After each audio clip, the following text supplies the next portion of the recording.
Hey guys, Untitled Chapter, and there must be a good billion or so laptops like this to choose from. Your premium, thin and light, ultra portable laptop that costs between like 1,000 and 1,500 quid or so. You've got your Dell XPSs, your MacBook Airs and Pros, even the LG Gram series. This is the 16, which I'll come back to later. So the Samsung Galaxy Book Pro has its work cut out to really stand out and convince you to drop about £1,200 to buy it. The good news, though, is that this does have a couple of tricks up its sleeve. And actually, while it's not perfect, I do have a couple of issues with it actually. This is one of my favorite laptops of the year so far. But does that mean you should actually buy it? Well, let's find out. And if you do enjoy this video and want to see more from me, a cheeky little like and subscribe would be lovely. Cheers.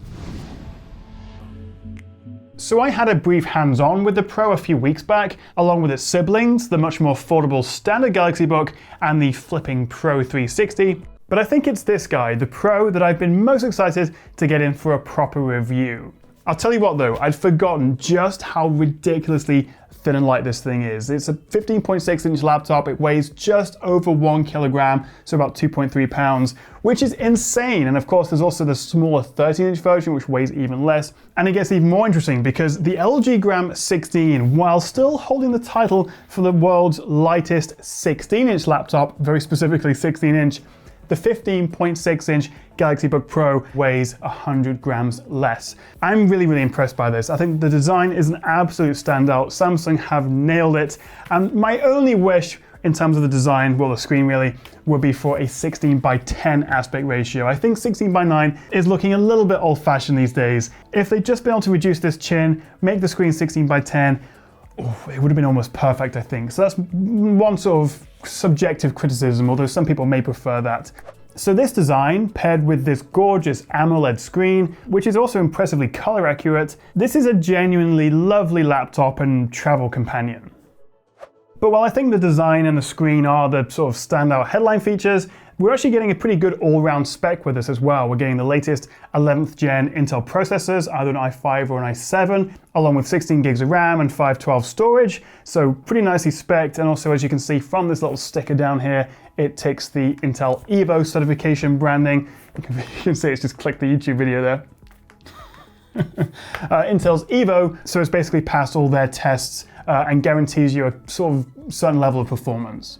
And Samsung is pitching these as all about portability with connectivity. So we're getting the latest Wi-Fi 6E, although you'll need a compatible router with that, Thunderbolt 4, Quick Share if you want to share files with your Galaxy phone, and also a second screen option if you've got a Galaxy Tab S7 or S7 Plus. So if you are in the Galaxy ecosystem, then you are getting some extra benefits. And also the 13-inch version of this gets 4G LTE support, although not 5G weirdly, but not the 15-inch, which is a bit disappointing.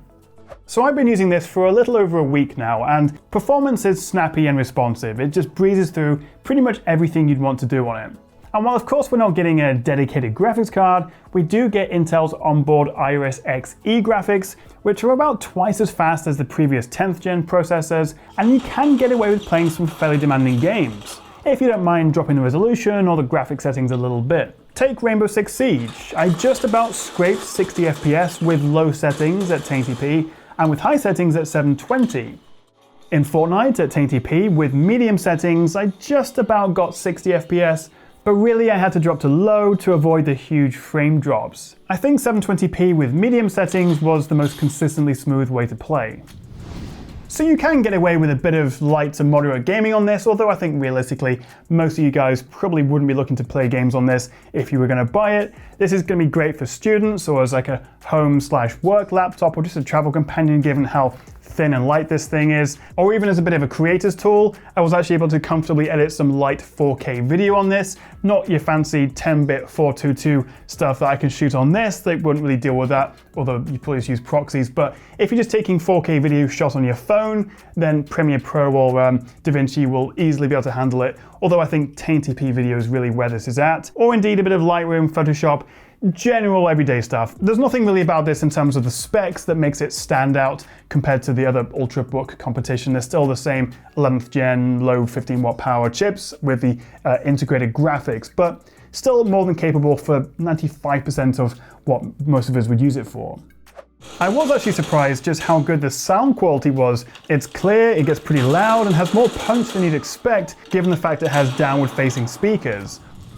What I will say though is that as someone coming from regularly using the MacBook Pro and MacBook Air with the M1 chip, you do notice the fans whir up on this. Opening a few Chrome tabs or doing some light room editing, you do hear them whir up. It's not particularly loud, but it's noticeable, and also it can get quite warm. Even when I was just downloading some games to test on here, I could feel it get quite warm underneath. Not uncomfortably so on the keyboard, so none of these are a deal breaker, just to make you aware. You can hear the fan, and it can get a bit warm under load. Although, if you are worried about the fan noise, what you can actually do is dive into the settings and change the fan speed to match the ambient sounds around you. So if you're in a coffee shop and you're doing something, whatever it is on your laptop, then you can adjust it and keep it to a lower level, although of course that will then restrict performance. I tell you what though, battery life on this thing is excellent. I got about 11 hours from this as I was writing my review and using Chrome for my notes, and that was with 75% screen brightness and using the better battery setting. So this will comfortably get you through a full work day, and maybe even a little bit more depending on how you use it. And the other good thing is it charges reasonably quickly because we've got the bundled 65-watt charger. Did you hear that? Just out of the blue. I wasn't even doing anything. It's stopped now. Periodically, you'll just hear a woo, but not the end of the world. Going back to the design for a second, and personally, I think this thing looks great, especially with the slim bezels and this large precision trackpad. Samsung calls this Mystic Silver, although I'm going to rename it mostly white, because really it's just the top of the lid that's actually silver, although the blue version is a consistent color. Around the sides, we get two USB-Cs, one with the latest Thunderbolt 4, which is great to see, plus a full-size HDMI, and on the other side, we get USB 3.2 Type-A's, a 3.5mm jack, and a micro SD card reader. Actually, just quickly, you know how I mentioned the big trackpad earlier? It's lovely to use, don't get me wrong, it's got a really smooth, glossy surface, lovely, very, very big, it fills up this entire palm rest, and it's nice and responsive, it's Microsoft Precision drivers. But it has one of the loudest clicks. Your friends might want to kill you if you bring this out and use that like that in front of them. In other news, the power button doubles as a fingerprint reader, and you can see on this 15-inch model we have this full numpad as well, which is nice, and a very comfortable white backlit chiclet keyboard. No complaints there. And this is being shot on the webcam, both the audio and the video. It's not terrible, it's 720p, but it is a little bit noisy. I'm quite smooth as well, which I guess is not a bad thing. And also you'll see there's a bit of screen wobble there actually, so don't want to make you feel dizzy. So it's 720p, 1 megapixel. It's in a good location at least, so yeah, that's the webcam. So far, so good then, but I think I've left the best till last. I think. Maybe. It's the AMOLED screen, of course. There are not many AMOLED or OLED screens on the market. You've got a few options from Razer and Dell. And being self-emissive, i.e. having no LED backlight, means the blacks are actually black. There's no backlight bleed or blooming like certain iPad Pros, for example, and colors look much punchier than on a regular LCD screen.